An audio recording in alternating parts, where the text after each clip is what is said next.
कंधों से मिलते हैं कंधे, कदमों से कदम मिलते हैं, हम चलते हैं जब ऐसे तो दिल दुश्मन के हिलते हैं। कंधों से मिलते हैं कंधे, कदमों से कदम मिलते हैं, हम चलते हैं जब ऐसे तो दिल दुश्मन के हिलते हैं।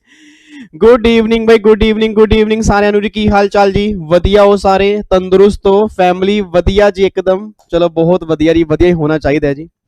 और फिर प्रोफेशनल वाले बच्चों का सेशन है फाइनली। मतलब प्रोफेशनल वाले बच्चे तो कहते हैं सर आपको नहीं पता मंडे टू फ्राइडे गुजारने कितने मुश्किल हो जाते हैं। ये जो हफ्ते में अपने 2 दिन रखे हैं ना, ये आपने बात सही नहीं की। एक बात मुझे बताओ नालायकों, आपके लिए हफ्ते में 2 दिन रखे हैं, बट 2 दिन में 3-3 घंटे हैं, उसको 3-3 घंटे काउंट करो, 2 दिन काउंट मत करो, 6 घंटे काउंट करो। हाँ, ऐसे मत बोलो कि आपने सर 2 दिन क्यों रखे हैं। अच्छा, काफी सारे बच्चे सोच रहे होंगे सर ने प्रीमियर क्यों चला दिया। उसका रीजन बता दूं सर। 0% मेरा मन था प्रीमियर चलाने का। रीजन क्लियर है, क्योंकि मैंने पहले भी कहा था लाइव आऊंगा, बट आज हमारे सीए वाले इलेक्शन, अगर आपको पता हो, क्योंकि ना सीए वाले इलेक्शन चल रहे हैं और मैंने वोट किया नहीं था, और मैं सही बताऊं मेरा वोट करने का मन भी था। झूठ बोलूंगा, मतलब झूठ नहीं बोलूंगा फैमिली के सामने, मेरा वोट करने का मन नहीं था। बट कहते हैं ना इमोशनल कर देना, मतलब वहां से फोन आया हमारे टीचर्स का, क्योंकि ऑब्वियस बात है जिनसे हम पढ़े हैं, क्या उनको मना कर सकते हैं? उन्होंने कहा विवेक जिस डिग्री ने तेरे को इतना कुछ दिया तो यहाँ उनके लिए वोट करने नहीं आ सकता। एक्चुअली मैं कहता 20-25 किलोमीटर दूर था, तो मैंने कहा कुछ भी हो जाए मैं वोट करने जाऊंगा। तो मैंने इसलिए कहा कि मेरे को तुरंत आपका प्रीमियर करना पड़ा सर, तुरंत, नहीं तो मेरे को लाइव ही आना था। ठीक है, बट हाँ रात को जो 9 बजे वाला सेशन होगा ना, जिसमें हम इनकम टैक्स के क्वेश्चन करेंगे, उसको हम लाइव ही करेंगे जी। उसको हम लाइव ही करेंगे। रात को 10 बजे वाला सेक्शन जिसमें हम वैल्यूएशन की रिवीजन करेंगे, उसको भी हम लाइव करेंगे। ठीक है जी। तो रात को 9 बजे वाला सेशन भी लाइव करेंगे, 10 बजे वाला भी करेंगे। इसको एक बार प्रीमियर देख लो। देखो सिंपल से पता है, पढ़ने वाले बच्चों को तो बस ये है कि पढ़ने से मतलब होना चाहिए। ठीक है जी। बाकी रात को फिर मुलाकात करेंगे, फटाफट से वोट दे के आ जाऊं, और फिर ताकि कम से कम ये भी लगे कि चलो हमने टीचर की रिस्पेक्ट मैंने रखी है, तो फिर कोई दिक्कत वाली बात नहीं है। ठीक है, तो बुरा मत माना, गुस्सा मत हुआ करो यार, इतने अच्छे अच्छे बच्चे बैठे। बताओ जी, चलो इधर देखो ध्यान से। अच्छा, अब हमें ना 3 टॉपिक हमें करने हैं जी। 3 टॉपिक अभी हमें रिवाइज करने हैं। एक तो गिफ्ट की टैक्सेशन वाला फटाफट से रिवाइज कर लेते हैं, और दूसरा स्लम सेल बच्चों ने कहा था उसको भी एक बार रिवाइज कर लेते हैं, और तीसरा बायबैक की टैक्सेशन। वो तो बिल्कुल सिंपल है, मुझे समझ नहीं आया कि आपने वैसे क्यों कहा था, बट कई बच्चों के डाउट थे कि सर बायबैक की टैक्सेशन एक बार वो बता दो, उसको भी फटाफट से रिवाइज करते हैं। ठीक है, क्वेश्चन अभी प्रैक्टिस नहीं करेंगे, क्योंकि क्वेश्चन प्रैक्टिस करेंगे रात को 10 बजे वाले सेशन में। ठीक है, रात को 10 बजे वाले सेशन में आप सब जानते हो एक तो जीएसटी की रिवीजन करनी है, और 9 बजे वाले सेशन में इनकम टैक्स के क्वेश्चन की प्रैक्टिस हम स्टार्ट कर रहे हैं, तो सारे क्वेश्चन हम उसमें प्रैक्टिस करेंगे। ठीक है, एक बार रिवीजन मैं करवा देता हूं। जितने प्रोफेशनल की फैमिली के बच्चे मेरे सामने बैठे हैं, फटाफट से एक बार रिवीजन कर लेना, ताकि आपको रिकॉल हो जाए कि आपने इनकम टैक्स में इन तीनों टॉपिक के अंदर क्या क्या आपने किया था जी। स्टार्ट करें? पक्का पक्का? पक्का पक्का बच्चा कह रहा है सर मजे आ जाएंगे। चलो इधर देखो ध्यान से। लो जी, एक बार मैं आपके सामने ना यहाँ पे नोट्स खोल रहा हूँ सर। ये नोट्स आप सभी के पास अवेलेबल होंगे, चाहे आप मेरे रेगुलर बैच के बच्चे हो, चाहे रेगुलर बैच के बच्चे नहीं हो। ये नोट्स मैंने टेलीग्राम पे डाले हुए हैं जी। जिन बच्चों के पास नोट्स नहीं है, ये नोट्स टेलीग्राम से जाके आप डाउनलोड कर सकते हो, ये नोट्स आपके पास में आ जाएंगे। ठीक है, नोट्स किस नाम से होंगे? Income tax class notes, CS professional income tax class notes के नाम से होंगे। बिल्कुल लेटेस्ट नोट्स हैं, आपके एग्जाम के लिए एप्लीकेबल है, बहुत बढ़िया नोट्स हैं, ये बात ध्यान देना। ठीक है, चलो इधर देखो ध्यान से। अब सबसे पहले अगर मैं गिफ्ट के टैक्सेशन की बात करता हूं ना सर, याद करो मैंने क्लास में कहा था कि पहली बात तो गिफ्ट की टैक्सेशन जो है वो आपकी अदर सोर्स के चैप्टर में कवर होती है। और गिफ्ट के लॉ के अंदर मैंने कहा था कि गिफ्ट जो होता है ना, वो गिफ्ट देने वाले के हाथ में टैक्सेबल नहीं होता, गिफ्ट लेने वाले के हाथ में टैक्सेबल हो रहा है। जितने बच्चे मेरे फैमिली के सामने बैठे हैं, याद करो कैपिटल गेन के चैप्टर के अंदर मैंने कहा था कि अगर आपने गिफ्ट दिया तो वो गिफ्ट देने वाले के हाथ में ट्रांसफर नहीं है, बट गिफ्ट लेने वाले के हाथ में अदर सोर्स में टैक्सेबल हो जाएगा। अब जब गिफ्ट लेने वाले के हाथ में अदर सोर्स में टैक्सेबल होगा, तो कितनी वैल्यू गिफ्ट की टैक्सेबल होगी, और गिफ्ट की फॉर्म कौन कौन सी होंगी, वो सारी बातें हमें यहाँ पे देखनी है। एक बार चेक करना, देखो मैंने क्लास में क्या कहा था कि अगर डोनर ने, मान लो अगर डोनर ने डोनी को गिफ्ट दिया। अच्छा, एक बार मुझे फटाफट सोच के बोल देना, डोनर का मतलब क्या होता है? गिफ्ट देने वाला। डोनी का मतलब क्या होगा? गिफ्ट लेने वाला। पेयर का मतलब क्या होगा? गिफ्ट देने वाला। और पे का मतलब क्या होगा? गिफ्ट लेने वाला। तो गवर्नमेंट ये बात कहना चाह रही है कि अगर डोनर ने डोनी को गिफ्ट दिया होगा ना, उसके 3 फॉर्म होंगे। या तो गिफ्ट दिया होगा मनी की फॉर्म में, या गिफ्ट दिया होगा मूवेबल प्रॉपर्टी की फॉर्म में, और या वो गिफ्ट दिया होगा इमूवेबल प्रॉपर्टी की फॉर्म में। अब मेरा पूरी क्लास से क्वेश्चन है, जितने बच्चे मेरे सामने बैठे हैं, अगर गिफ्ट आपने मनी की फॉर्म में दी है, मनी का मतलब चाहे वो ड्राफ्ट होगा, चाहे वो चेक होगा, चाहे वो कैश होगा जी। अब गवर्नमेंट ये बात कहना चाह रही है कि अगर आपने मनी की फॉर्म में गिफ्ट दिया है और उसकी एग्रीगेट वैल्यू 50,000 से ज्यादा है, तो सारी वैल्यू जो होगी वो गिफ्ट लेने वाले के हाथ में टैक्सेबल हो जाएगी। अब एक बच्चा सामने बैठा, बच्चे का नाम है तनुषी। तनुषी, इतना हंस क्यों रहे हो? बच्चा कह रहा है सर हंस इसलिए रहे हैं क्योंकि इतने दिनों के बाद आपको देख रहे हैं। Oh my God. तो निश्चय मेरा क्वेश्चन आपसे ये है, मुझे फटाफट से बोला, आपके एग्जाम में क्वेश्चन बन गया कि मान लो मनी की फॉर्म में गिफ्ट दिया, ड्राफ्ट गिफ्ट दिया 40,000 रुपए का, चेक गिफ्ट दिया 20,000 रुपए का, उस केस में 60,000 रुपए हो गया।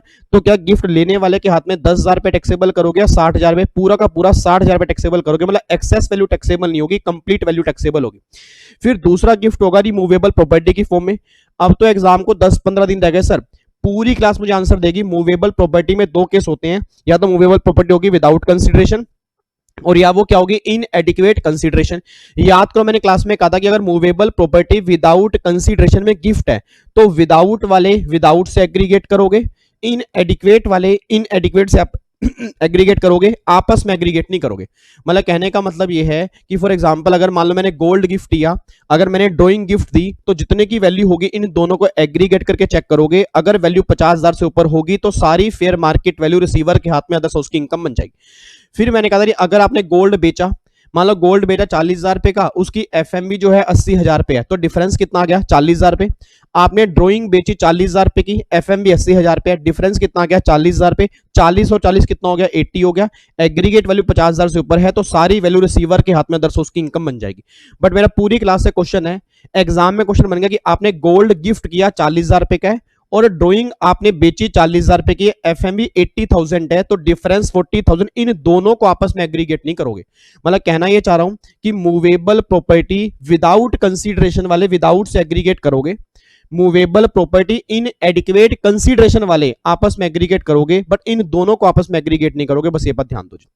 तो जितने बच्चे मेरे सामने बैठे हैं फटाफट सर, जितने बच्चे भी सामने बैठे फटाफट से एक बार चैट बॉक्स में लिख दें जी। मनी वाले केस में 50,000 की अलग से लिमिट हो गई, मूवेबल विदाउट प्रॉपर्टी वाले केस में 50,000 की अलग से लिमिट हो गई, और मूवेबल इन एडिक्वेट कंसीडरेशन वाले केस में 50,000 रुपए की अलग से लिमिट होगी। तो टोटल लिमिट जो गई वो आपकी 1.5 लाख रुपए की लिमिट हो गई।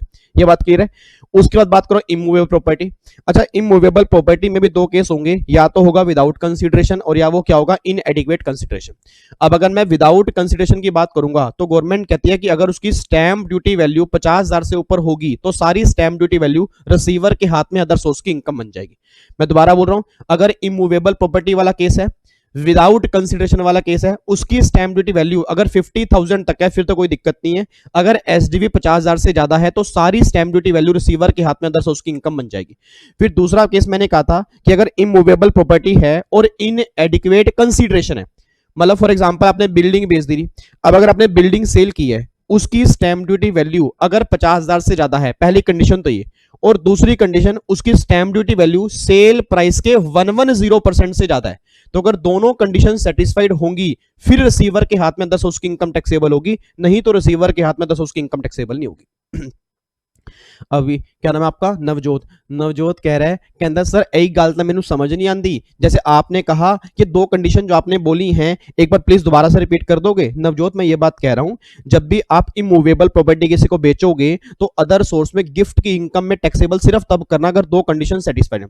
पहली कंडीशन, जो आपने इमूवेबल प्रॉपर्टी बेची है उसकी स्टैंप ड्यूटी वैल्यू तुम्हारे सेल प्राइस के 110% से ज्यादा होनी चाहिए, और दूसरी कंडीशन जो इन दोनों का डिफरेंस है वो 50,000 से ऊपर होना चाहिए।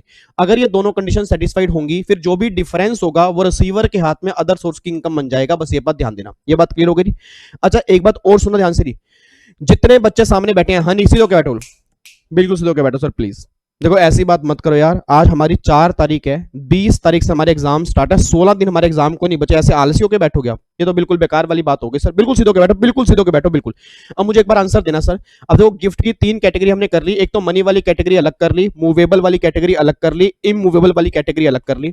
मनी वाले मनी से एग्रीगेट करेंगे, शाबाश फटाफट सारे एक बार दोबारा बोलो। मनी वाले मनी से एग्रीगेट करेंगे, मूवेबल विदाउट वाले विदाउट से एग्रीगेट करेंगे, मूवेबल इनएडिक्वेट वाले इनएडिक्वेट से एग्रीगेट करेंगे, इमूवेबल विदाउट वाले विदाउट से एग्रीगेट नहीं करेंगे क्योंकि इमूवेबल में सिंगल सिंगल चेक करने हैं।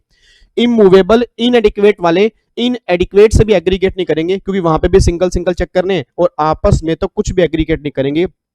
ये बातें हमने क्लियर की थी। अच्छा, एक बात जो सबसे इंपॉर्टेंट है वो हमारी मिस हो गई है। ये मैंने आपको बता दिया कि स्टैंप ड्यूटी वैल्यू आप चेक करोगे, बट मेरे बच्चे, मेरे बाप, मेरे नोन, मेरे शोन, मेरे भिंडी, मेरे अदरक, मेरे शिमला कलर के बच्चे, याद करो मैंने कहा था कि आपकी स्टैंप ड्यूटी वैल्यू 2 दिन की होती है, या तो एग्रीमेंट के दिन के अलग दी होती है और कई बार रजिस्ट्रेशन के दिन के अलग दी होती है। अब अगर स्टैंप ड्यूटी वैल्यू एग्रीमेंट के दिन के अलग दी है और रजिस्ट्रेशन के दिन की अलग दी है तो गवर्नमेंट ये बात कहना चाह रही है भाई साहब, एग्रीमेंट के दिन की स्टैंप ड्यूटी वैल्यू को बेस बना लेना, बट वो तब बेस बनाना अगर बायर ने कुछ पैसा एग्रीमेंट के दिन या उससे पहले पे कर दिया था अदर देन कैश, मतलब अकाउंट पे चेक से पे कर दिया, अकाउंट पे ड्राफ्ट से पे कर दिया या ऑनलाइन पेमेंट कर दी। अगर इनमें से कैसे भी पेमेंट कर दिया ना, फिर तो एग्रीमेंट के दिन की स्टैंप ड्यूटी वैल्यू बेस बनेगी। और अगर इसके अलावा पेमेंट की है, फिर जो रजिस्ट्रेशन के दिन की स्टैंप ड्यूटी वैल्यू होगी फिर वो बेस बनेगी। तो सिंपल सी बात है, आपके एग्जाम में जब भी क्वेश्चन बनेगा, क्वेश्चन बहुत ध्यान से पढ़ना कि आपकी एग्रीमेंट के दिन की एसडीवी कितनी है और आपकी रजिस्ट्रेशन के दिन की एसडीवी कितनी है। ये बात क्लियर है जी। तो देखो एक बार यहाँ फटाफट से जी, देखो जी, मूवेबल वाले केस में विदाउट वाले विदाउट से एग्रीगेट करोगे, इनएडिक्वेट वाले इनएडिक्वेट से एग्रीगेट करोगे। इमूवेबल में विदाउट वाले विदाउट से भी एग्रीगेट नहीं करोगे, वहां सिंगल चेक करेंगे, और इनएडिक्वेट वाले भी आपस में एग्रीगेट नहीं करेंगे, बट वहां दो कंडीशन है, एक तो एसडीवी 110% से ऊपर हो और डिफरेंस 50,000 से ऊपर हो। अगर ये दोनों कंडीशन सेटिस्फाइड होंगी तो सारा डिफरेंस जो होगा वो रिसीवर के हाथ में अदर सोर्स की इनकम बन जाएगा जी। ये बात क्लियर हो चुकी है। अब फिर एक पॉइंट ये निकल के आता है कि जो यहाँ पे प्रॉपर्टी वर्ड है उस प्रॉपर्टी का मतलब क्या है, मुझे फटाफट से बोल देना जी। आपके एग्जाम में क्वेश्चन आ गया, मिस्टर ए ने मिस्टर बी को सेल फोन गिफ्ट किया। यार आवाज नहीं आ रही प्लीज। मिस्टर ए ने मिस्टर बी को सेल फोन गिफ्ट किया, मिस्टर ए ने मिस्टर बी को गाड़ी गिफ्ट की, वॉच गिफ्ट की, फर्नीचर गिफ्ट किया, क्या उस केस में गिफ्ट का लो लगेगा? Answer is no. आपको मैंने पहले बताया था प्रॉपर्टी का मतलब होता है, एक तो इमूवेबल प्रॉपर्टी में लैंड और बिल्डिंग कवर होंगे, उसके बाद jewellery, archaeological, drawing, painting, sculptures, any work of art और शेयर्स एंड सिक्योरिटी। जो कैपिटल गेन के चैप्टर में कैपिटल एसेट की डेफिनेशन के अंदर प्रॉपर्टी थी, वही सेम मीनिंग आपका यहां पे है। और जो प्रॉपर्टी की डेफिनेशन में कवर होंगी उस पे गिफ्ट का लो लगेगा, जो प्रॉपर्टी की डेफिनेशन में कवर ही नहीं होंगी उस केस में गिफ्ट का लो एप्लीकेबल नहीं होगा। बस ये पर ध्यान दो।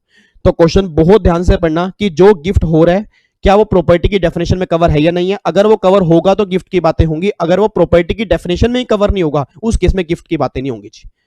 ये बात क्लियर है? पक्का पक्का। एक बार आगे देखो जी, यहाँ पे अभी एग्जाम्पल मैंने दिए हुए हैं, ये आपको नोट्स के अंदर मिल जाएंगे जी, आप एक बार वहां से देख सकते हो। नोट्स आपके पास मैंने बोल दिया टेलीग्राम चैनल पे अवेलेबल है। अब यहाँ पे एक बार अब यहाँ देखना जी, देखो जी अब मैंने क्रक्स में क्या लिख रखा है। जितने बच्चे मेरे सामने बैठे हैं सर प्लीज एक बार अब यहाँ पे चेक करना। सबसे पहला पॉइंट मैंने क्या बोला कि मनी वाले मनी से एग्रीगेट करेंगे, फिर मैंने बोला है मूवेबल प्रॉपर्टी विदाउट कंसीडरेशन वाले विदाउट वालों से एग्रीगेट करेंगे, फिर मैंने बोला मूवेबल प्रॉपर्टी इनएडिक्वेट वाले इनएडिक्वेट वालों से एग्रीगेट करेंगे, बट विदाउट वाले इनएडिक्वेट वालों से एग्रीगेट नहीं करेंगे। बस ये बात ध्यान देना। उसके बाद इमूवेबल प्रॉपर्टी विदाउट वाले विदाउट वालों से भी एग्रीगेट नहीं करेंगे, इनएडिक्वेट वाले इनएडिक्वेट से भी एग्रीगेट नहीं करेंगे, और आपस में तो एग्रीगेट का मतलब ही नहीं है। मतलब ना तो मनी वाले मूवेबल से बात करेंगे, ना मूवेबल वाले मनी से बात करेंगे, ना मूवेबल वाले इमूवेबल से बात करेंगे, ना इमूवेबल वाले मनी से बात करेंगे, ना मनी वाले इमूवेबल से बात करेंगे। आपस में कोई भी एग्रीगेट नहीं होगा। बस ये बात ध्यान दो। तो सिंपल सी बात ये निकल के आ रही है कि मनी वालों की अलग लिमिट 50,000 रुपए की है, मूवेबल विदाउट वालों की अलग लिमिट 50,000 रुपए की है, मूवेबल इनएडिक्वेट वालों की अलग लिमिट 50,000 रुपए की है, और इमूवेबल वाले केस में सिंगल सिंगल चेक करेंगे। अब एक बच्चा कहता है, क्या नाम है आपका? क्या नाम है? सृष्टि। सृष्टि कह रही है सर आपको नहीं लग रहा इमूवेबल वाले केस में टैक्स प्लानिंग हो सकती है? सृष्टि आप तो ऐसी बातें मत करो प्लीज। एक बात मुझे बताओ, आपको मैंने क्लास के अंदर भी कहा था कि अगर इमूवेबल में टैक्स प्लानिंग हुई होती तो गवर्नमेंट सिंगल सिंगल का लो क्यों चेक करती? और आज कितनी प्रॉपर्टी है सर जो 50,000 रुपए के अंदर है? सोच के बोला क्या और कोई प्रॉपर्टी मिलेगी 50,000 रुपए की? मतलब ही पैदा नहीं होता। तो गवर्नमेंट ने कहा भाई अगर तुम दिखाओगे भी ना तुम अपनी बेइज्जती कराओगे और तुम पकड़े जाओगे। इसलिए हमें पता है कि इमूवेबल में ये काम हो ही नहीं सकता, इसलिए हमने वहां पे एग्रीगेट नहीं किया, वहां पे सिंगल सिंगल है। हाँ मूवेबल प्रॉपर्टी 50,000 तक हो सकती है, इसलिए वहां पे हमने एग्रीगेट की बात किया। बस ये बात ध्यान देना जी। क्लियर है बात जी? तो अब जाके फाइनली हमारा ये पॉइंट यहाँ पे क्लियर हो जाता है जी। ठीक है, उसके बाद अब आगे देखो जी, ये एग्जाम्पल अब आपके यहाँ पे दिए हुए हैं जी, ये सारे एग्जाम्पल हैं, इसको आप बहुत बढ़िया तरीके से कर सकते हो, ये सारे आपके नोट्स के अंदर हैं, और ये एग्जाम्पल बहुत जरूरी है सर, मोस्ट इंपोर्टेंट एग्जाम्पल है, बात ध्यान देना।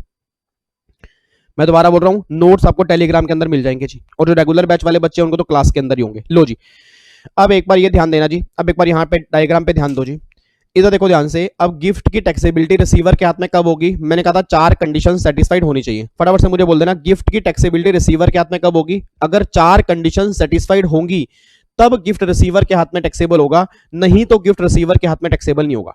जितने बच्चे मेरे रेगुलर बैच वाले बच्चे हैं या जितने बच्चे ने भी रिवीजन क्लास आज तक देखी है, मुझे फटाफट से आंसर देना सर, सोच समझ के आंसर देना। सबसे पहली कंडीशन मैंने कहा था कि गिफ्ट रिसीवर के हाथ में तब टैक्सेबल होगा, पहली कंडीशन गिफ्ट प्रॉपर्टी की डेफिनेशन में कवर होना चाहिए। दूसरी कंडीशन, उसकी वैल्यू जो है 50,000 से ज्यादा होनी चाहिए। तीसरी कंडीशन, वो एक्सेप्शंस में कवर ना हो। एक्सेप्शन का मतलब क्या है, याद करो सर, मैंने कहा था कि अगर गिफ्ट आपको रिलेटिव से मिलेगा तो एग्जम्प्ट होगा, कुछ भी टैक्सेबल नहीं होगा। अगर गिफ्ट आपको शादी पर मिलेगा तो सारा एग्जम्प्ट होगा। अगर गिफ्ट आपको विल इनहेरिटेंस वाले केस के अंदर मिलेगा सारा एग्जम्प्ट होगा। कंटेम्पलेशन ऑफ डेथ वाले केस में मिलेगा सारा एग्जम्प्ट होगा। अगर किसी चैरिटेबल ट्रस्ट से मिलेगा, हॉस्पिटल से मिलेगा, यूनिवर्सिटी से मिलेगा, कॉलेज से मिलेगा, एजुकेशनल इंस्टीट्यूट से मिलेगा, वो सारा क्या होगा, एग्जम्प्ट होगा। अगर गिफ्ट आपको मिलेगा अंडर सेक्शन 47 केसेस, 47 में कौन कौन से केस कवर होते हैं, अमलगामेशन वाले, डीमर्जर वाले। अब फॉर एग्जांपल अगर किसी कंपनी का अमलगामेशन हो रहा है, अगर किसी कंपनी का डीमर्जर हो रहा है, तो नई कंपनी के शेयर जब मुझे मिलेंगे तो ऑब्वियस सी बात है वो फ्री के अंदर मिलेंगे, तो गवर्नमेंट कह रही है उस केस में कोई भी गिफ्ट की टैक्सेबिलिटी नहीं आएगी। तो सिंपल सी बात ये निकल के आ रही है, कुछ स्पेसिफाइड केसेस हैं, अगर वहां से गिफ्ट मुझे मिलेगा तो सिंगल पैसा भी टैक्सेबल नहीं होगा, चाहे वैल्यू लाखों रुपए क्यों ना हो। तो तीसरी कंडीशन ये है। और फोर्थ कंडीशन ये है कि अगर गिफ्ट रिसीवर के हाथ में कैपिटल एसेट होगा ना, तब गिफ्ट का लो लगेगा, नहीं तो गिफ्ट का लो नहीं लगेगा। तो मुझे फटाफट से बोल दो चार कंडीशन कौन कौन सी हैं जल्दी, जितने बच्चे सामने बैठे हैं सर, चार कंडीशन कौन कौन सी हैं। सबसे पहली कंडीशन क्या निकल के आ रही है कि गिफ्ट आपका प्रॉपर्टी की डेफिनेशन में कवर होना चाहिए। दूसरी कंडीशन, गिफ्ट की वैल्यू 50,000 से ज्यादा होनी चाहिए। तीसरी कंडीशन, गिफ्ट आपका एक्सेप्शन में कवर नहीं होना चाहिए। और चौथी कंडीशन, गिफ्ट रिसीवर के हाथ में कैपिटल एसेट होना चाहिए। अगर ये चारों कंडीशन सेटिस्फाइड होंगी फिर रिसीवर के हाथ में गिफ्ट का लो एप्लीकेबल करोगे, नहीं तो भगवान श्री कृष्ण में अगर धरती पर आ जाए उस केस में गिफ्ट का लो रिसीवर के हाथ में टैक्सेबल नहीं होगा। बस ये बात ध्यान दो। तो एक बार चेक करो चार कंडीशन कौन कौन सी हैं। पहली कंडीशन, गिफ्ट प्रॉपर्टी के डेफिनेशन में कवर होना चाहिए। दूसरी कंडीशन, गिफ्ट की वैल्यू 50,000 से ज्यादा होनी चाहिए। तीसरी कंडीशन, गिफ्ट एक्सेप्शंस में कवर नहीं होना चाहिए। और चौथी कंडीशन, गिफ्ट रिसीवर के हाथ में कैपिटल एसेट होना चाहिए। अगर ये चारों कंडीशन सेटिस्फाइड होंगी तो उस केस में गिफ्ट की टैक्सेबिलिटी होगी, नहीं तो गिफ्ट की टैक्सेबिलिटी नहीं होगी। बस ये बात ध्यान देना चाहिए। ये बात क्लियर है जी, पक्का पक्का आगे बढ़ सकते हैं। Yes sir. उसके बाद जो यहाँ पे अब डायग्राम नंबर 2 है ना सर, ये डायग्राम नंबर 2 दोबारा से मैंने यहां पे कर दिया जी। अब मूवेबल प्रॉपर्टी वाले केस में क्या होगा और इमूवेबल प्रॉपर्टी वाले केस में क्या होगा जी, इन दोनों का ना मैंने अलग बना दिया। इसको आप एक बार रीड कर सकते हो। मुझे ना बस यहां पे ना आपको एक पॉइंट बताना है, इधर देखो ध्यान से। एक पॉइंट जो मुझे आपको बताना है वो कौन सा बताना है, एक तो पहले तो ये देख लो जी, ये पॉइंट अब यहां पे देखना।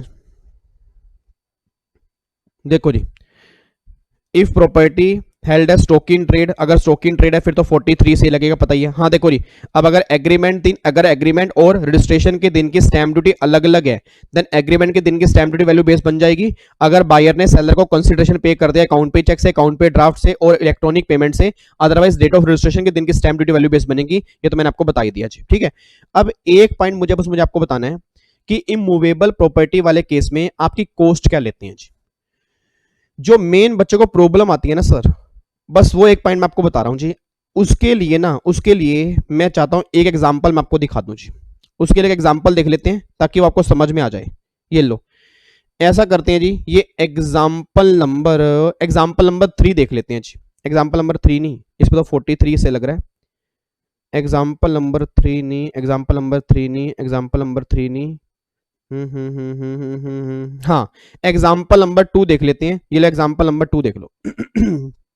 यस, एग्जाम्पल नंबर 2 देख लेते हैं। नहीं, अगर आपको एग्जाम्पल नंबर 2 दिख रहा हो सामने, एक बार एग्जाम्पल नंबर 2 देखो फटाफट से जी। वैसे हम क्वेश्चन करेंगे क्वेश्चन वाले सेशन में, बट एक एग्जाम्पल नंबर 2 में इसलिए करा रहा हूं। एग्जाम्पल नंबर 2 यार नहीं, 2 नहीं, इसमें तो गोल्ड की रिंग है, ये तो मूवेबल प्रॉपर्टी वाला हो गया। हाँ, एग्जाम्पल नंबर 2 की बजाय आप एग्जाम्पल नंबर 1 पे आ जाओ। एग्जाम्पल नंबर 1 पे आओ, ये क्वेश्चन सही है, ये इमूवेबल प्रॉपर्टी का है। अब बिल्कुल ध्यान से देखना जी। एग्जाम्पल नंबर 1 के अंदर ये है कि आपने बिल्डिंग बेची है, बिल्डिंग की कॉस्ट 20 लाख रुपए की है, 40 लाख रुपए की बिल्डिंग बेची, उसकी स्टैंप ड्यूटी वैल्यू 45 लाख रुपए है। ये बात क्लियर है। उसके बाद फिर ए ने बी को बिल्डिंग बेची और बी ने आगे सी को बिल्डिंग बेची है 60 लाख रुपए की, उसकी स्टैंप ड्यूटी वैल्यू 65 लाख रुपए है। तो अब ए, बी और सी के हाथ में ट्रीटमेंट क्या होगा, ये सारी बातें आपने बतानी है। जितने बच्चे भाग के जा रहे हैं, कई बच्चे भाग के गायब हो रहे हैं ना, उनको लग रहा है कि उनको आता है। मैं कह रहा हूं चले जाओ, कोई दिक्कत वाली बात नहीं है, वो आपकी मर्जी है। आपने जैसे रिवीजन करनी है वैसे करो सर। लास्ट के 15 दिन में मेरी तरफ से कोई प्रेशर नहीं है। जैसे रिवीजन होती है, रिवीजन करने से मतलब है, बस आप खुद करोगे तो खुद कर सकते हो, बट एक बार एक क्वेश्चन करके चले जाना। क्योंकि सर एग्जाम में जब भी ऐसे क्वेश्चन बने ना, मैं कह रहा हूं प्रोफेशनल के बच्चे हों चाहे कोई बच्चे हों, बच्चा गलती करके आता है। तो प्लीज एक बार रिक्वेस्ट है, वैसे तो मैं क्वेश्चन प्रैक्टिस करवाना नहीं चाहता था, बट मुझे पता था कि आप यहां पे गलती करोगे, इसलिए एक क्वेश्चन प्रैक्टिस करवा रहा हूं बस। अब एक बार मुझे सोच के बताना सर, अगर घर बेचा 40 लाख रुपए का, स्टैंप ड्यूटी 45 लाख रुपए की है, सबसे पहले इसके हाथ में कैपिटल गेन कैलकुलेट करेंगे, इसमें तो कोई दिक्कत नहीं। जब कैपिटल गेन कैलकुलेट करेंगे तो सोच समझ के बोलना, सेल प्राइस में क्या लूंगा, 40 लाख लूंगा या 45 लाख लूंगा। मेरा पूरी क्लास का क्वेश्चन है, जब ए बी को बेचेगा 40 लाख का बेचेगा, स्टैंप ड्यूटी 45 लाख रुपए, तो वो सेल प्राइस क्या लेगा, 40 लाख लेगा 45 लाख लेगा। सोच के बोला सर 45 लाख सेल प्राइस लेगा सर, 40 लाख क्यों लेगा। और 50C में क्या लिखा हुआ है, 50C में क्या लिखा है कि अगर stamp duty value sale price के 110% से ज्यादा होगी तो स्टैंप ड्यूटी सेल प्राइस बन जाएगी।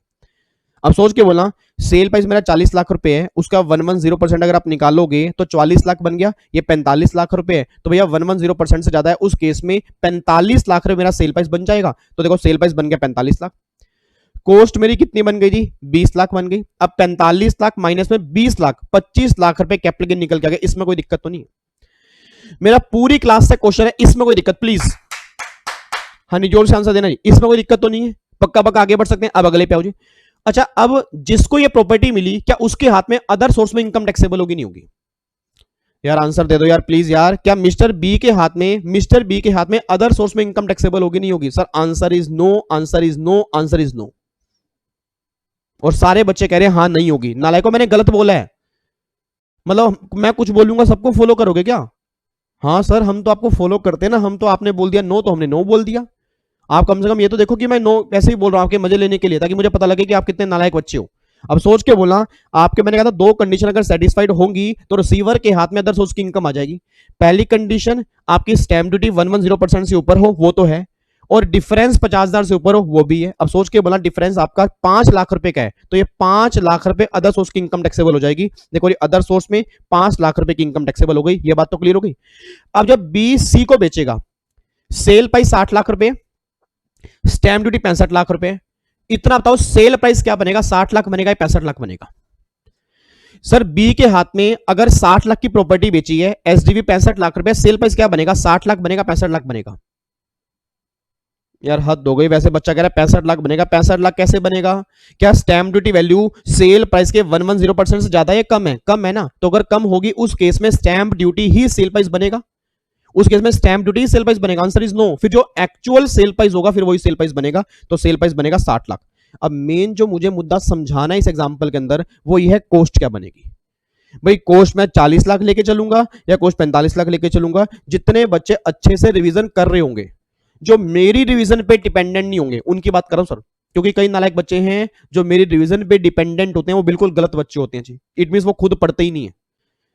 मैं अभी भी कहूंगा मेरे पर डिपेंडेंट मत होना सर, मैं तो सिर्फ अपने एफर्ट्स कर सकता हूं आपके लिए, ये तो एडिशनल है, आपने रिवीजन अपनी अच्छे तरीके से करनी है। याद करो मैंने क्लास के अंदर कहा था नहीं, आपको मैंने क्लास के अंदर भी कहा था कि अगर अदर सोर्स में इनकम टैक्सेबल हो चुकी है, अगर रिसीवर के हाथ में गिफ्ट का लो लग चुका है, तो फिर स्टैंप ड्यूटी वैल्यू जो होगी ना वही कॉस्ट बन जाएगी।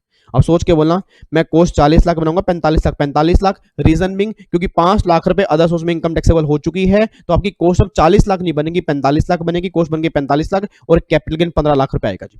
अब क्या इसके हाथ में, सी के हाथ में अदर सोर्स की इनकम आएगी, मतलब पैदा नहीं होता। सी के हाथ में अदर सोर्स क्यों नहीं बनेगा, डिफरेंस नो डाउट 50,000 से ज्यादा है, बट एसडीवी 110% से ज्यादा नहीं है, इसलिए सी के हाथ में कोई भी अदर सोर्स में इनकम टैक्सेबल नहीं होगी। बस ये बात ध्यान दो जी। सर एक बार दोबारा, सर प्लीज एक बार दोबारा, सर प्लीज प्लीज प्लीज फिर आगे मत भाग जाना सर, एक बार दोबारा बोल देता हूं जी। एग्जाम्पल आपके सामने है, नोट्स आपके हाथ में है, एक बार फटाफट से देख लो दोबारा से। सेल प्राइस पहले केस में 45 लाख बनेगा क्योंकि 110% से ऊपर है, और कॉस्ट दिए 20 लाख रुपए, 25 लाख रुपए कैपिटल गेन आ गया, इंडेक्सेशन मैंने इग्नोर करके चली है।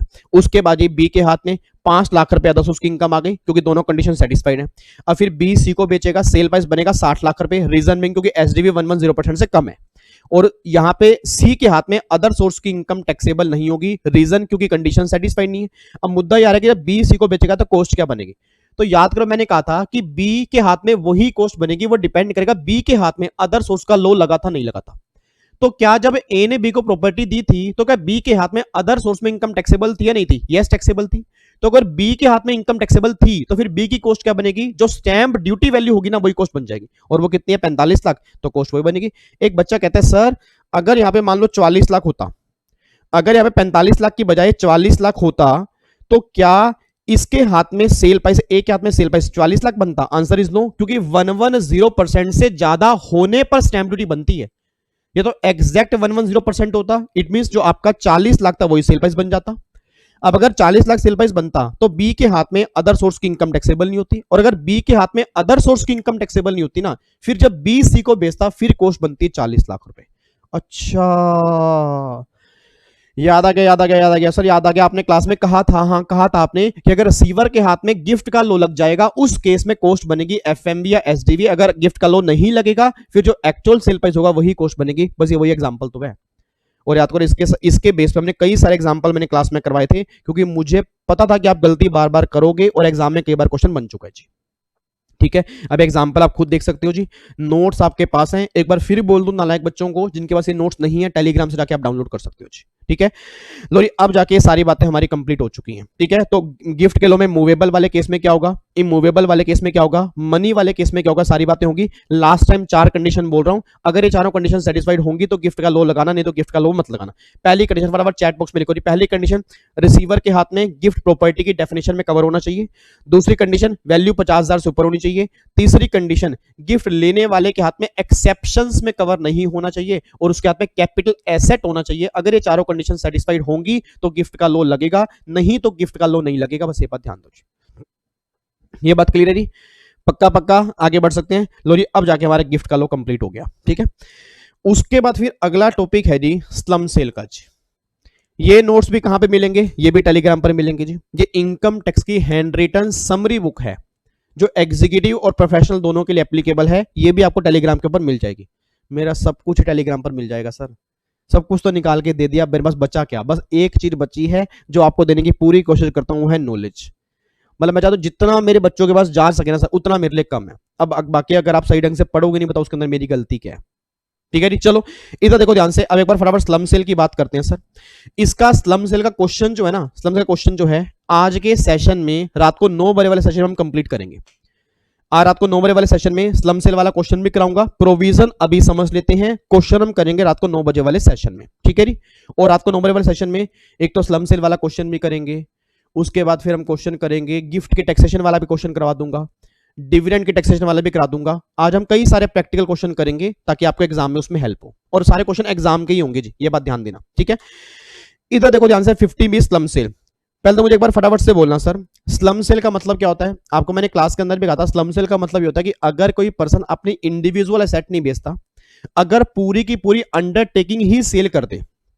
जैसे मान लो मैंने कहा था एक कंपनी के ना 4 बिजनेस हैं, अब उसके कंसल्टेंट ने कहा कि तुम्हारे 3 बिजनेस तो बढ़िया हैं, बट ये बिजनेस जो है ना, बिजनेस सही नहीं है। इस पूरे के पूरे बिजनेस को जितना जल्दी तुम किसी दूसरे को बेच दोगे उतना बढ़िया होगा। तो कई बार क्या होता है कि लोग क्या करते हैं, अपने पूरी की पूरी अंडरटेकिंग ही सेल कर देते हैं। और जब किसी पर्सन ने पूरी की पूरी अंडरटेकिंग ही सेल कर दी, उस पूरे कंसीडरेशन को जब रिसीव करते हैं उसको बोलते हैं स्लम सेल कंसीडरेशन। तो पहली बात तो ये समझो, स्लम सेल का मतलब होता है sale for a lump sum consideration. अब जो मेरे रेगुलर बैच वाले बच्चे होंगे उनको याद होगा कैपिटल गेन के चैप्टर में, अगर आपने कैपिटल गेन का चैप्टर देखा है तो याद करो मैंने उसके अंदर एग्जांपल दिया था कि सबसे बड़ी स्लम सेल हुई थी रेमंड्स कंपनी ने। रेमंड्स कंपनी का बिजनेस क्या है? शूटिंग शटिंग का। और मैंने क्लास में कहा था कि उसने अपना सीमेंट का बिजनेस स्टार्ट किया।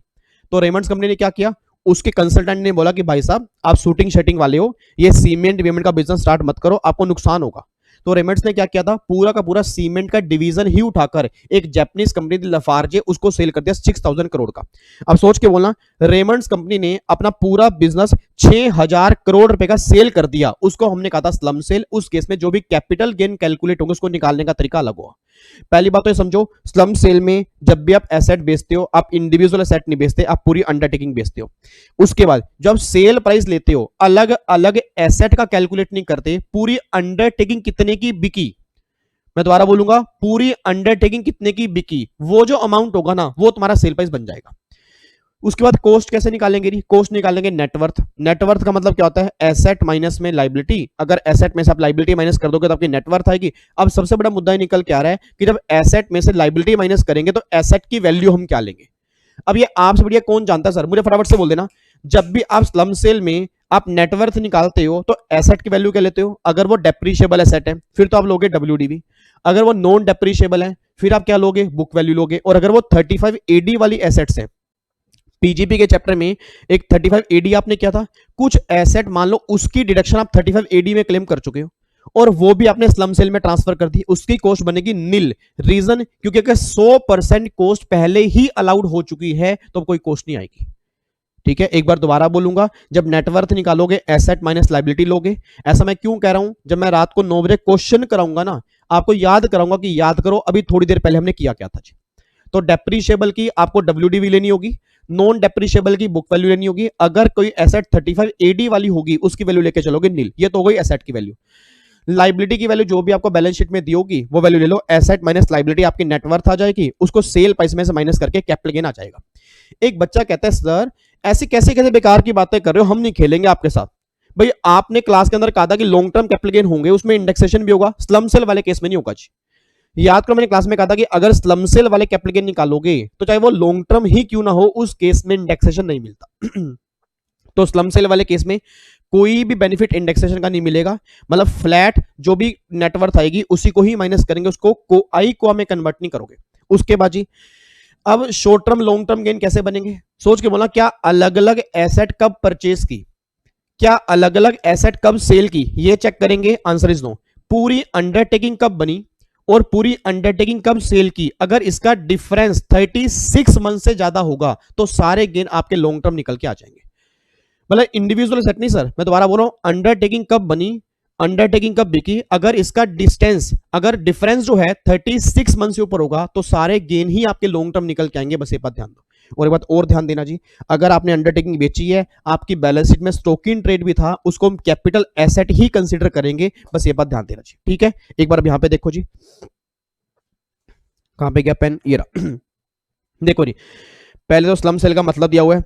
स्लम सेल का मतलब क्या है जी, चेक करो। स्लम सेल का मतलब क्या है? Slump sale means a transfer of one or more undertaking as a result of lump sum consideration without value being assigned to asset and the liabilities, and if any value is assigned then it is only for determining the payment of stamp duty. मतलब ये जो अलग अलग हमें value निकालनी पड़ेगी, सिर्फ stamp duty की पेमेंट करने के लिए निकालनी है, वैसे अलग अलग वैल्यू नहीं निकालनी। उसके बाद देखो section 50B, capital gain is taxable when slump sale is affected.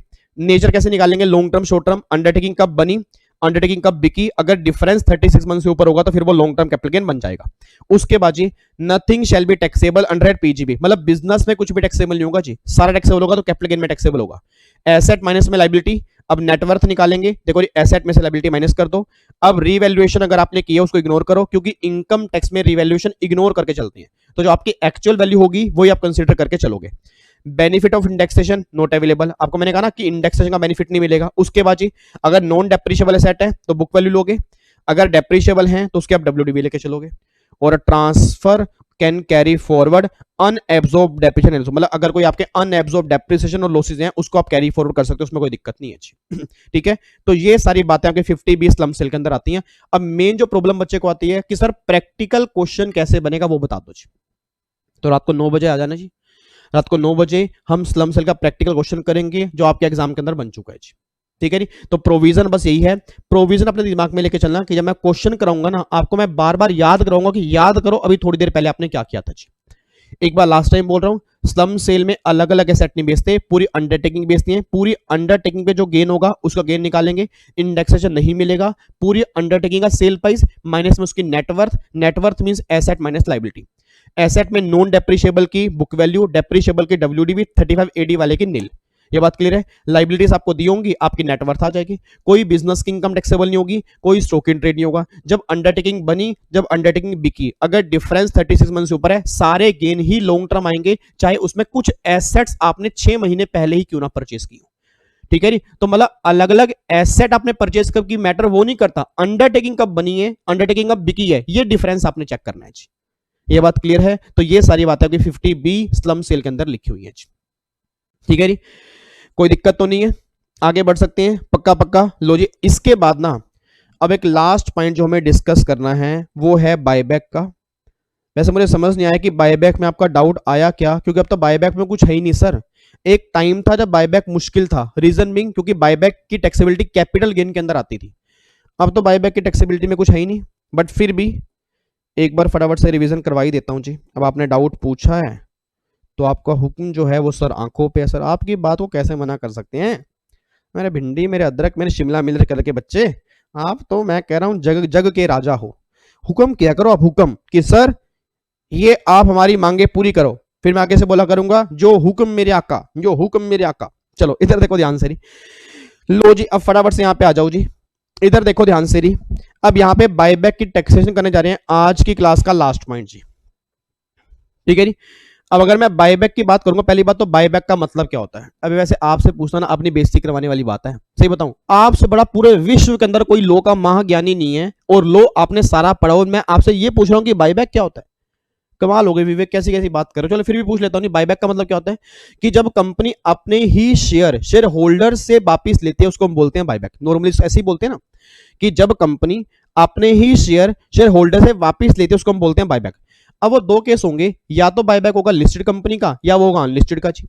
अब लिस्टेड कंपनी का मतलब क्या है, अपना मैं एग्जांपल दूं। एग्जांपल मैं देता हूं, जैसे मेरे ख्याल से अभी कौन सी कंपनी की है, एक कंपनी है आरती ड्रग्स करके कंपनी है, और एक कंपनी और है, मेरे को नाम याद नहीं आ रहा। उन दोनों के ना शेयर मेरे पास हैं, मेरे पोर्टफोलियो में उन दोनों के शेयर हैं। तो उन्होंने अभी बायबैक का ऑफर निकाला था कि हम आपके शेयर बायबैक करना चाहते हैं। अब ऑब्वियस सी बात है सर, एक बात में सोच के बोलना, कंपनी वाले जब भी शेयर बायबैक करेंगे तो ऑब्वियस सी बात है, क्या वो कम प्राइस पर करेंगे या ज्यादा प्राइस पर करेंगे? ज्यादा पर करेंगे ना सर, क्योंकि अगर वो कम प्राइस पर करेंगे फिर तो मैं मार्केट में ही बेच दूंगा। सर मार्केट में एक शेयर चल रहा है 2000 रुपए का, कंपनी कह रही है मैं बायबैक करूंगी 1500 रुपए का। मैं कहा हेलो निकलो यहां से, मतलब तुम बायबैक करोगे 1500 रुपए का, मतलब तुम शेयर लेके हमें 1500 रुपए दोगे, मार्केट में 2000 रुपए का बिक रहा है। भाई साहब तुम सही तो हो। तो ये बात तो दिमाग में क्लियर करके चलो कि जब भी कंपनी बायबैक करेगी वो मार्केट प्राइस से नॉर्मली ज्यादा पे ही करेगी। मैंने कहा मैं शेयर बायबैक करूंगा 2500 का। अब मैंने बोला कि मैं बायबैक करूंगी 2500 का, तो ऑब्वियस सी बात है, अगर 2500 का बायबैक करूंगी इट मींस कंपनी एक शेयर के बदले में आपको 2500 रुपए देगी। ये बात तो क्लियर है भाई, कंपनी एक शेयर के बदले में कितने रुपए देगी? 2500 रुपए देगी। अब आपके हाथ में कितने रुपए? 2500 रुपए। अब आपकी जेब से उस शेयर के गए कितने रुपए थे? तो गवर्नमेंट ने कहा वो माइनस कर दो, जितने आपके प्रॉफिट होंगे उस प्रॉफिट पर ना अब कंपनी टैक्स काट के पे करेगी, तुम्हें टैक्स पे नहीं करना। अच्छा, याद आ गया सर, याद आ गया। मेरे को याद आ रहा कि मैंने क्लास में ना यूं कुछ किया तो था। मैं एक्चुअली सर ना एक दो बार पहले भी अटेम्प्ट दे चुका हूं, तो याद आ रहा है कि वो ना पहले शेयर होल्डर के हाथ में कैपिटल गेन में टैक्सेबिलिटी होती थी, वो सेक्शन 46A था बायबैक का। तो क्या अब वो सेक्शन नहीं है क्या? ना मेरे बच्चे, वो सेक्शन नहीं है। मेरे कद्दू, मेरे भिंडी, मेरे शिमला मिर्च, मेरी हरी मिर्च कलर के बच्चे, अब वो सेक्शन खत्म हो चुके हैं जी। अब सारी बायबैक की टैक्सेबिलिटी अदर सोर्स में होगी, कैपिटल गेन में कोई भी टैक्सेबिलिटी नहीं होगी। पहली बात तो ये। और दूसरी बात ये, अगर कभी डोमेस्टिक कंपनी बायबैक करेगी जी, अगर कंपनी डोमेस्टिक कंपनी बायबैक करेगी तो कंपनी टैक्स काट के पे करेगी, सारा पैसा शेयर होल्डर के हाथ में एग्जम्प्ट होगा। बस ये बात ध्यान दो जी। पहले लिस्टेड वाले केस में सेक्शन 46A लगता था कैपिटल गेन के अंदर, और अनलिस्टेड वाले केस में अदर सोर्स लगता था। गवर्नमेंट कह रही भाई साहब अब चाहे लिस्टेड हो चाहे अनलिस्टेड हो, दोनों ही केस में कंपनी टैक्स काट के पे करेगी, मतलब शेयर होल्डर के हाथ में प्रॉफिट एग्जम्प्ट होगा जी। एक बार आप चेक करना, देखो जी यहाँ पे देखो ये क्या लिखा है, टैक्सेशन ऑफ बायबैक। अगर बायबैक हो रहा है शेयर का, अब चाहे वो लिस्टेड कंपनी कर रही है चाहे वो अनलिस्टेड कर रही है, मैंने सिंपल सी बात लिखी है जी बस, tax paid by company, tax paid by company. 5 बार मेरे पीछे बोलो जी, चैट बॉक्स में लिखो, 5 बार लिखो सर, मैं आपके मैसेज पढ़ूंगा सर, ध्यान रखना जी। ठीक है, मेरा तो मन था कि लाइव आकर आपको डांटता, बट वही है ना, जब मैं आपको कभी आगे रह बोलूंगा फ्यूचर में तो आप मेरी बात मानोगे ना सर, वही टीचर की रिस्पेक्ट है। कल भी इलेक्शन थे, कल पूरा दिन नहीं मैं गया, आज का पूरा दिन भी मैंने 5 बजे तक निकाल दिया था। मेरे को तो 5 बजे तक इलेक्शन होते हैं, चलो 5 बजे निकल गए। फोन आ गया सर का, कह रहे भाई साहब कहाँ? भाई यहाँ पे होने के बाद, एक्चुअल पहले मेरे वोट होता था कुरुक्षेत्र के अंदर, अब मैंने वोट यहाँ पे ट्रांसफर करवा दिया। अब यहाँ पे ट्रांसफर होने के बाद फिर भी नहीं जा रहा, क्यों? क्योंकि 20 किलोमीटर दूर है। मैंने कहा कौन जाएगा यार, मेरी क्लास है यार यूट्यूब पे, मेरे घर में बोला। अब उनको पता है कि विवेक ने अगर एक बार बोल दिया तो काम खत्म, विवेक तो फिर बोल क्लास क्लूस लेगा, वोट तो ऐसे कराने गए। सर का फोन आ, कह रहे भाई साहब कहाँ पे, यहाँ पे आके वोट करना है, 2-3 घंटे बाकी, 8 बजे तक वोटिंग होती है, मतलब 8 से ना 8 बजे तक वोटिंग होती है। अब उन्होंने कहा भाई साहब आके वोट करो, चाहे 20 किलोमीटर है चाहे 30 किलोमीटर, चुप करके कैब लेके आ जाओ और यहाँ पे वोट करो जी। अब सर का हुक्म तो सर आंखों पे ना सर, जिन्होंने हमें पढ़ाया है, जिन्होंने हमें ज्ञान दिया, जिसके ज्ञान के बदौलत मैं कुछ सामने बोल पा रहा हूँ, तो उनको मैं मना कैसे कर सकता हूँ? मैं कहा सर कोई टेंशन नहीं है, अपने बच्चे इतने तो बच्चे मेरी बात मान ही सकते हैं, मैं आऊंगा वोट दे के रहूंगा, फिर मैं रात को वहां रुकूंगा नहीं जी। कहीं आप ये कहो जी अब डिनर करके जाओ जी, मेरे को लाइव क्लास लेनी है, ठीक है जी। चलो तो फिर मुलाकात करेंगे रात को बहुत जल्दी। बट एक बार फटाफट से, मुझे फटाफट से बोला नहीं, बायबैक की बात करते हैं। लिस्टेड हो गया जी, अनलिस्टेड हो गया। अब देखो लिस्टेड कंपनी वाले केस में दोबारा बोल रहा हूं, 5 बार बोलना है आपने कि टैक्स पेड बाय कंपनी। क्या tax paid by share holder? नहीं सर, पहले शेयर होल्डर के हाथ में टैक्सेबल था लिस्टेड कंपनी वाला केस कैपिटल गेन के अंदर, क्योंकि गवर्नमेंट ये बात बोलती थी कि शेयर होल्डर ने ट्रांसफर कर दिए शेयर, उसके बदले पैसा मिला, उसके हाथ में टैक्सेबिलिटी होगी। बट गवर्नमेंट कह रही भाई साहब अब टैक्सेबिलिटी कंपनी के हाथ में होगी, और जब कंपनी के हाथ में टैक्स लग चुका है तो डबल टैक्स तो लगेगा नहीं, इसलिए शेयर होल्डर के हाथ में एग्जाम्प्ट होगा जी। देखो जी, टैक्स पेड बाय कंपनी किस रेट से? 20% तो उसका रेट है, 12% सरचार्ज है, और 4% सेस है। किस पे? On distributed income. सबसे मेन पॉइंट है डिस्ट्रीब्यूटेड इनकम, मतलब जितनी इनकम डिस्ट्रीब्यूट करनी है, दोबारा बोलूंगा, जितनी इनकम डिस्ट्रीब्यूट करनी है उस इनकम का कितने परसेंट आ रहा है? 20 प्लस में 12 प्लस में 4%, तो इफेक्टिव रेट जो बन रहा है वो 23.296% बन रहा है जी। ये इफेक्टिव रेट है जी। इफेक्टिव क्या बन रहा है? 23.296, मतलब इस इफेक्टिव रेट से इस डिस्ट्रीब्यूटेड इनकम पर टैक्स पे करेंगे, बस ये बात ध्यान देना चाहिए। तो जो भी आपके डिस्ट्रीब्यूटेड इनकम होंगे उसका 23.296 निकालोगे, वो कंपनी टैक्स पे करेगी, और अगर कंपनी टैक्स पे कर चुकी है तो शेयर होल्डर के हाथ में एग्जम्प्ट है। एक बच्चा कहता है सर आपको नहीं लग रहा हार्डशिप है? भाई एक बात बताओ, अगर कंपनी ने शेयर बायबैक किए और मान लो प्रॉफिट सिर्फ 1 लाख रुपए के हैं तो 2.5 लाख की तो एग्जम्पशन लिमिट है, बट यहां तो कोई एग्जम्पशन लिमिट नहीं है, कंपनी टैक्स पे करेगी। मैंने कहा यस, हार्डशिप तो है। इसी चक्कर में तो याद करो डिविडेंड का लॉ चेंज हुआ है सर। एक बात आप सोच के बोला, डिविडेंड का लॉ याद आ रहा है कि पहले कंपनी के हाथ में सीडीटी था, पहले कंपनी के हाथ में डीडीटी था, याद करो मैंने क्लास में बताया था। अब शेयर होल्डर के हाथ में एग्जाम था, अब क्या है? अब शेयर होल्डर के हाथ में टैक्सेबल है। और शेयर होल्डर के हाथ में टैक्स करने का रीजन मैंने क्लास के अंदर बताया भी था कि ताकि वो एग्जम्पशन लिमिट क्लेम कर सके, क्योंकि शेयर होल्डर को दिक्कत आ रही थी, तो वो हार्डशिप तो दूर कर दी, बट बायबैक वाले केस में भी नहीं की। बायबैक वाले केस में आज भी अगर बायबैक करने से प्रॉफिट तुम्हें 50,000 रुपए के हो रहे हैं, चाहे 10,000 रुपए के हो रहे हैं, तो भी वो टैक्सेबल है। रीजन क्योंकि कंपनी के हाथ में कोई एग्जम्पशन लिमिट नहीं है। मतलब गवर्नमेंट ने साफ क्लियर कर दिया जितने डिस्ट्रीब्यूटेड प्रॉफिट होंगे उस प्रॉफिट का इतने परसेंट हमें तुम्हें पे करना होगा, और शेयर होल्डर के हाथ में एग्जम्प्ट होंगे जी। अब आगे जाके लो चेंज होगा नहीं होगा मुझे नहीं पता, बट अभी दिसंबर 21 के लिए एप्लीकेबल क्या है? वो ये लो एप्लीकेबल है जी। आगे देखो जी, अब ये डिस्ट्रीब्यूटेड इनकम कैसे निकालेंगे? Amount paid by company on the buyback. मैंने क्या बोला? वही 2500 रुपए का शेयर बायबैक किया तो 2500 रुपए का तो ये आ गया। Amount receive from share holder, company ने शेयर होल्डर से अमाउंट कितना लिया था इशू पर? कंपनी ने शेयर होल्डर पे अमाउंट कितना लिया था इशू पर, तो उसको माइनस कर दो, बैलेंस ऑफ प्रॉफिट आ जाएगा। अब सोच के बोलना, कंपनी ने 1000 रुपए लिए थे, 2500 रुपए का बायबैक किया तो 1500 का प्रॉफिट हो गया, तो 1500 रुपए जो हो गए वो आपके हाथ में डिस्ट्रीब्यूटेड इनकम है, ये इनकम टैक्सेबल हो जाएगी। अब देखो जाके डिस्ट्रीब्यूटेड प्रॉफिट क्या लिखा है? Distributed profit is exempt in hands of share holder under section 1034A। और जो बच्चे इंटेलिजेंट होंगे, थोड़े बहुत अगर याद उनके होगा, पहले 1034 डिविडेंड की इनकम एग्जम्प्ट होती थी, अब 1034 खत्म हो चुका है, 1035 भी खत्म हो चुका है, बट मैं दोबारा बोल रहा हूं 1034 कैपिटल ए वो खत्म नहीं हुआ जी। 1034 में डिविडेंड की इनकम एग्जम्प्ट थी, अब तो एग्जम्प्ट नहीं है, अब तो टैक्सेबल है, तो इसलिए 1034 भी खत्म। 1035 में म्यूचुअल फंड से आने वाली इनकम एग्जम्प्ट थी, अब वो भी टैक्सेबल है, वो भी खत्म हो रहा है, बट 1034A आज भी है, और वो बायबैक का है। अगर कंपनी बायबैक करते हैं तो कंपनी के हाथ में टैक्सेबल होगा, शेयर होल्डर के हाथ में एग्जम्प्ट होगा। ये ट्रीटमेंट आपका बायबैक का है जी, ठीक है। और ये अमाउंट आपको ना ऑलवेज, वैसे ही अमाउंट पता कैसे निकालते हैं? Amount receive from share holder, ये निकालते हैं एज पर रूल 40B है, इनकम टैक्स में रूल 40B है, उसके बेस पे निकालते हैं। बट 99% एग्जाम निकाल के आपको दिया होता है एग्जाम में, तो अगर ये प्राइस हमें दिया हुआ है, सेल प्राइस हमें पता होगा, मतलब जितने का आपने कंपनी ने आपसे लिए हैं, तो डिफरेंस निकाल के 23.296 कर देना, ये टैक्सेबल होगा जी, ठीक है। तो वैसे बायबैक का प्रैक्टिकल क्वेश्चन तो बहुत रेयरली बनता है, और बनेगा 2 या 3 नंबर का बनेगा, बट हाँ टैक्सेबिलिटी पूछ सकते हैं वो कि बताओ बायबैक की टैक्सेबिलिटी क्या होती है। तो रटने वाला बच्चा एक बात ध्यान दे, चाहे वो लिस्टेड कंपनी हो चाहे वो अनलिस्टेड कंपनी हो, हर केस में अब बायबैक की टैक्सेबिलिटी सेम है, कंपनी के हाथ में टैक्सेबल है, अब शेयर होल्डर के हाथ में एग्जम्प्ट है, बस ये बात ध्यान देना चाहिए, ठीक है जी। तो ये 3 पॉइंट हमने कवर करने थे जी, उम्मीद करूंगा आपको रिवीजन अच्छे से हुई होगी, रिकॉल हो गया होगा। अच्छा एक पॉइंट और है, ये ना इसी के नीचे, ये कैश क्रेडिट क्या होता है? मैंने क्लास के अंदर तो बताया था आपको कि हमारे बैंक में कई बार पैसा क्रेडिट होता है, उसको हम एक्सप्लेन नहीं कर पाते पैसा आया कहां से है। ये भी आपके एग्जाम में कई बार क्वेश्चन बन चुका है जी, शॉर्ट नोट्स के अंदर कैश क्रेडिट, ये एक बार आपने रीड कर लेना है। उसके बाद जी अनएक्सप्लेन इन्वेस्टमेंट, जो आपने जगह जगह इन्वेस्टमेंट किए, घर परचेज किए, आप उसको एक्सप्लेन नहीं कर पा रहे, उस केस में क्या होगा जी? उसके बाद यहाँ पे अनएक्सप्लेन इन्वेस्टमेंट तो हो गई, अनएक्सप्लेन इनकम भी है एक, ये रहा, अनएक्सप्लेन इनकम, ये 3 चीजें हैं। और आपको मैंने कहा था ये 7, देखो अनएक्सप्लेन मनी, ये 78% से टैक्सेबल होती है सर, याद करो मैंने क्लास में कहा था, ये एक बार जरूर पढ़ लेना, एग्जाम में शॉर्ट नोट्स बन जाता है जी। ठीक है, इसको इग्नोर करके मत जाना सर, कई बच्चे इसको इग्नोर करने की कोशिश कर रहे हैं और ये बिल्कुल बच्चों वाले हैं सर, एक बार रीडिंग करोगे समझ में आ जाएगा, क्योंकि एग्जाम में कई बार क्वेश्चन बन चुका है कि इनको मतलब इनमें डिफरेंस बताओ या 2-2 नंबर के अंदर इसको डिफाइन करो जी। अनएक्सप्लेन इन्वेस्टमेंट, अनएक्सप्लेन मनी और कैश क्रेडिट, ये तीनों क्या होते हैं जी, एक बार आप रीड कर लोगे, नोट्स में लिखा हुआ है, नोट्स आपके पास है जी। ठीक है, तो फाइनली 3 टॉपिक हमने फटाफट से रिवाइज कर लिए जी। ठीक है, अब मुलाकात करेंगे रात को 9 बजे।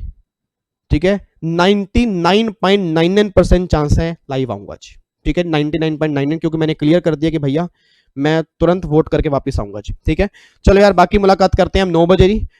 उसके बाद फिर मुलाकात करेंगे रात को 10 बजे। 10 बजे हम करेंगे वैल्यूएशन अंडर जीएसटी, उसको रिवाइज करेंगे। 9 बजे हम करेंगे इनकम टैक्स के क्वेश्चन जी। ठीक है, और कल संडे है, कल भी हमारे ही सेशन है, क्योंकि सैटरडे और संडे सिर्फ प्रोफेशनल वाले बच्चों के लिए जी। ठीक है, चलो फिर बाकी मुलाकात करते हैं जी रात को 9 बजे, सेम टाइम सेम जगह। ओके जी, bye bye, thank you so much, जय हिंद, God bless you, love you so much, bye bye जी, बाय बाय। अरे बाय बाय मेरे नोनू, मेरे सोनू, बाय बाय। भिंडी, अदरक, कद्दू, शिमला मिर्च, बाय बाय जी, बाय बाय।